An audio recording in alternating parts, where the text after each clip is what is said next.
All right. So today is going to be kind of more of a long form video.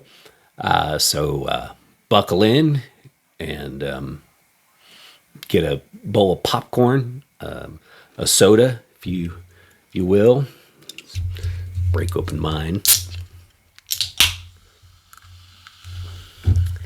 and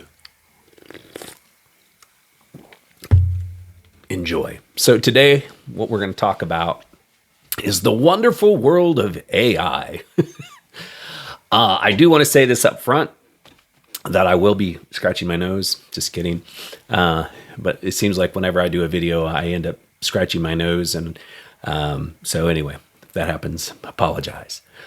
So one of the things I've been noticing is everybody seems to want to complain about AI. I don't want to say everybody, but a lot of people.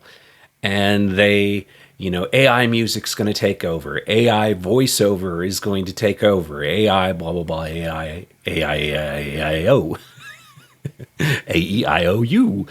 But the thing is, one of the things that I just kind of wanted to point out is that we've kind of set ourselves up for this. So over the years, there was a band back in the late 80s, Metal Church, who had a song called The Human Factor. And, it was talking about what makes, music important. And at the time, I think they were really just talking about over processed things done in the studio, tricks to make your voice sound good and all that kind of thing. They probably never at that point looked into the future far enough to see that, the potential for AI music artists to be on the Billboard charts or Spotify charts was probably never a thing. But they realized way back then that the human factor was very important. So one of these things that just to me kind of set us up for this is you have producers out there who want to produce the sound. So you get a band that sounds like, you get one original band. So case in point, we get Nirvana. They hit the scene and Nirvana is the latest and greatest. So all of these producers, they want to find the next Nirvana or next grunge band. So you get a copy of a copy of a copy until we get down to bands like Puddle of Mud. No offense to Puddle of Mud fans, but they were just a copy of a copy of a copy, and we get down to Puddle of Mud. Another example of that is Pearl Jam. You had Pearl Jam come out, then you had Stone Temple Pilots come out, which was pretty good in my opinion. Then you had bands like Collective Soul, and even Hootie and the Blowfish had to try to borrow from that Pearl Jam sound. Copy of a copy of a copy. And yeah, I saw that with the, 80s hair bands. You had your Quiet Riots and your Motley Crue, and then it got so bad that you ended up getting Bon Jovi, and then you ended up getting Poison, and then Trickster, and then Firehouse, and copy of a copy of a copy. And the hair metal guys always want to blame Nirvana for ruining the hair metal scene, but I think people were just getting tired of the same old copy of a copy of a copy. Again, that happened with Nirvana. And eventually, like I said, you get Puddle of Mud, and it's not authentic anymore.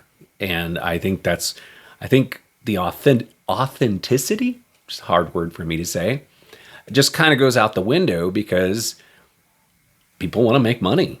Producers want to make money. Record labels want to make money.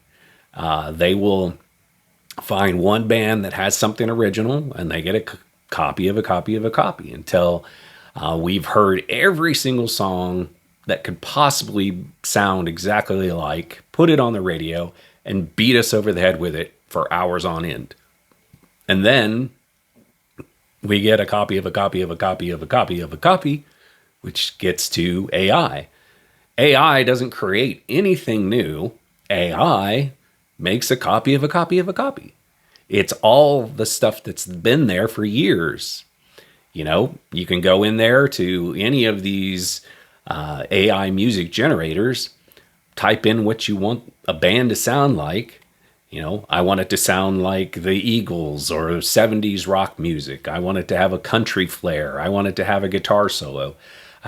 There's some of those apps that can be very, very specific, and you can have fun. I love AI music. As far as just it's fun, you can create something out of, you know, just putting in almost like a Google search. I want to hear this.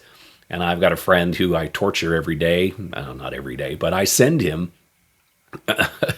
bands like it'd be a funk version of AC/DC's, you know, Back in Black, or a metal version of a country song, or different things like that. And I think it's fun. I think AI can be a useful tool, but for those folks that are out there complaining, you know, AI is taking over, AI is doing all this, well, we've set it up. And I'm going to say I'm guilty myself. I think what happens is you get bands that want to sound like somebody. So years ago, I put out an album, and I was trying to get as close as I could to Malcolm Young's guitar sound from AC/DC for my rhythm, and I was trying to get a Angus Young kind of vibe for my lead tracks. And the thing is it's just not being original.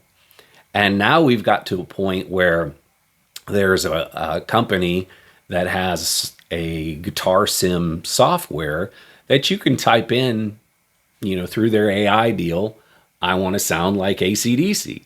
And it's going to bring you up an amp, and it's going to give you a sound very similar to AC/DC. Or you say, I want to sound like Motley Crue, or I want to sound like Van Halen.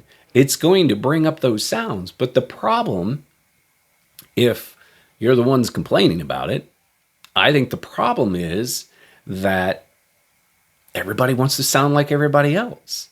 Instead of creating your own amp sound, I don't mean like creating your own amp, but picking an amp, turning it on, you know, messing with the knobs, and try to create your own sound. And I think, you know, back in the 50s, I think the song was Rocket 88, and it was Ike Turner who played guitar on the track. They were driving to a studio, the band that he was with. Sorry, I can't remember the name of it. But they were driving to the studio to record. Well, the amp fell off the car. It'd be hard to fall off a guitar, but fell off the car. They got it to the studio. They fixed it as well as they could, but it had this little buzz to it, which some claim is the first distorted guitar sound. It was original. It blew up. Everybody's like, what is that? Another example is there was, I can't remember the guy, but there was the first fuzz that was ever recorded. And it was kind of a, let's just try something different. And it sounded like almost like a horn, like a bassoon or something, you know, and it just sounded different. So everybody was like, oh, this is cool. This sounds different. And that track blew up, became a huge sensation across the nation. Dun, dun, dun. But the problem is we've gotten to a point where we, you know, if you look at guitar amps and you look at guitar pedals, you generally have the same set of pedals. You're going to have probably a compression pedal, a delay pedal, a reverb pedal, a distortion or a gain pedal. You're going to have a phaser, a flanger, and those are, you know, besides fuzz and the 100 versions of fuzz, it's all the same. Now you can do something different with it, but it seems to me that we're just kind of like, okay, I want to sound like Alice in Chains. I want to sound like Nirvana. I want to sound like Metallica. So I find gear to help me sound like these bands. The one fortunate thing for me is I don't play well enough to sound like any of those bands. So even with their sound, it's not generally going to sound like them. But I think to pull us back from the edge so that AI doesn't take over the music industry, which I think it probably will because it's the industry. But I think younger bands coming up, in my personal opinion, is that you need to get into a I was going to say a garage. Yeah, garage. I was thinking closet. Need to get into a closet. Need to get into a garage with the band members. Need to play together. Need to write original sounding songs. Sure, you can have inspiration. Sure, you may like Tool, or you may like Nirvana, or you may like whatever, Buddy Holly, Judas Priest, AC/DC. But just try to find your own sound. Do something different with your amp. Do something different with your pickups. You know, the original bands stand out. I'm not a big fan of Rage Against the Machine, but Tom Morello, he does the thing with he's got a pickup selector and he gets the DJ kind of vibe thing out of it. No one else is doing that. And so it's one of those deals where it's original. Guns N' Roses, when they came out, they just took what was already there and then kind of made it a little, I don't know, nastier. Slash kind of had his own vibe on his amp.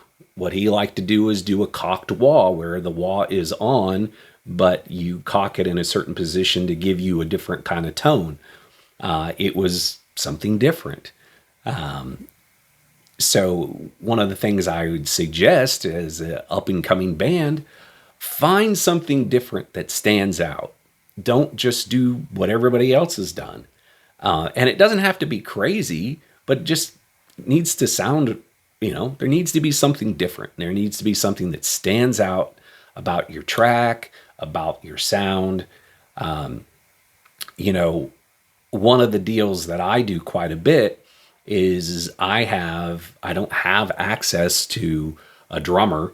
I don't have the space for a drum set. So I end up using Easy Drummer program.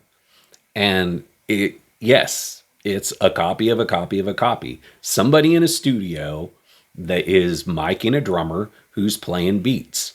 But the thing is I don't feel like there's anything wrong with using technology to help you create something original.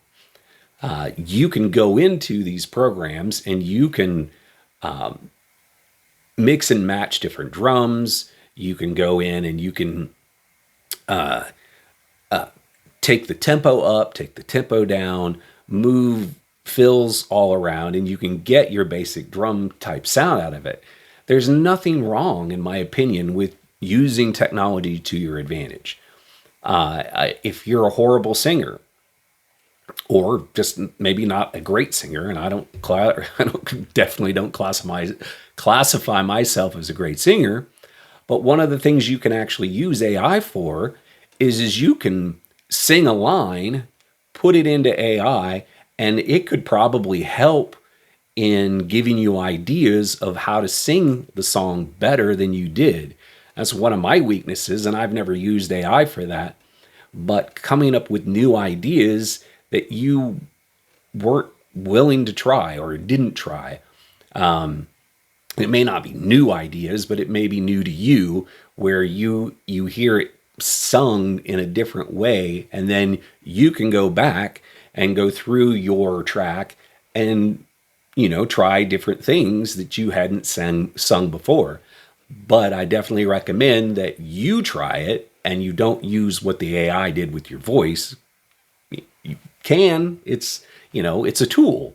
But it's a matter of, I think, trying to be, it's not like I want to try to be original, but it's like you want to have fun with it.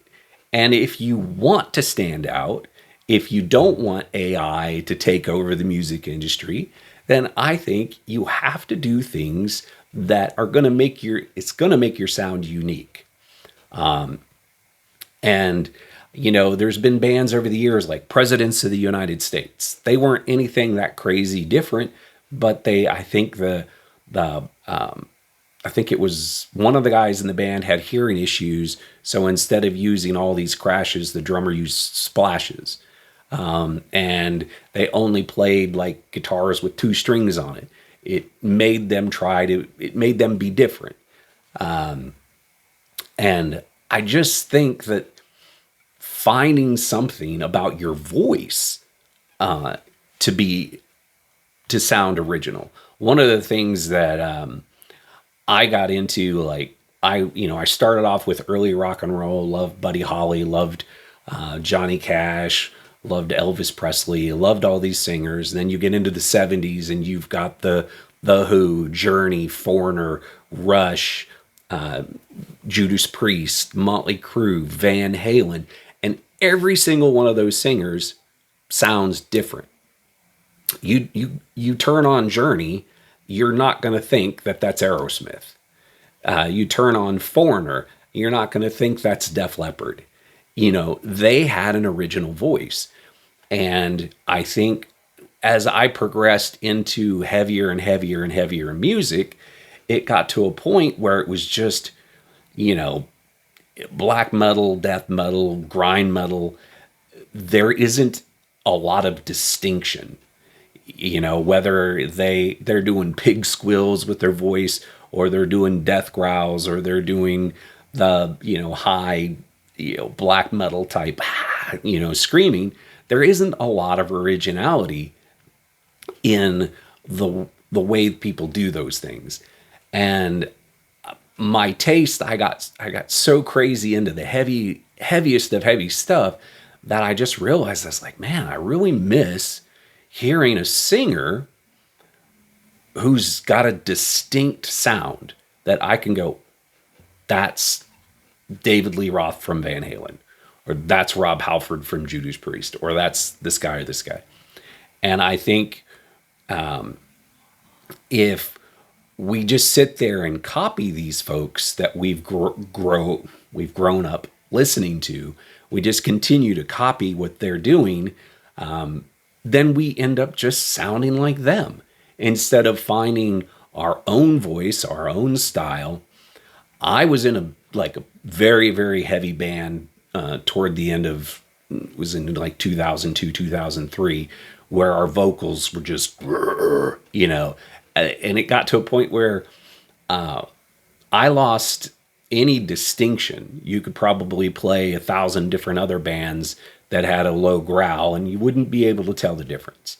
But when I came back to trying to do performing, I didn't want to scream like I did way back in the day. It gave me headaches and everything else. But the thing was I wanted to try to develop my own voice, my own style. And sure, there were some inspirations, but I knew I had limitations. There's no way I'm going to sound like Rob Halford from Judas Priest or Brian Johnson from AC/DC. I kind of had to try to find my own voice. And I think that's what sets bands apart.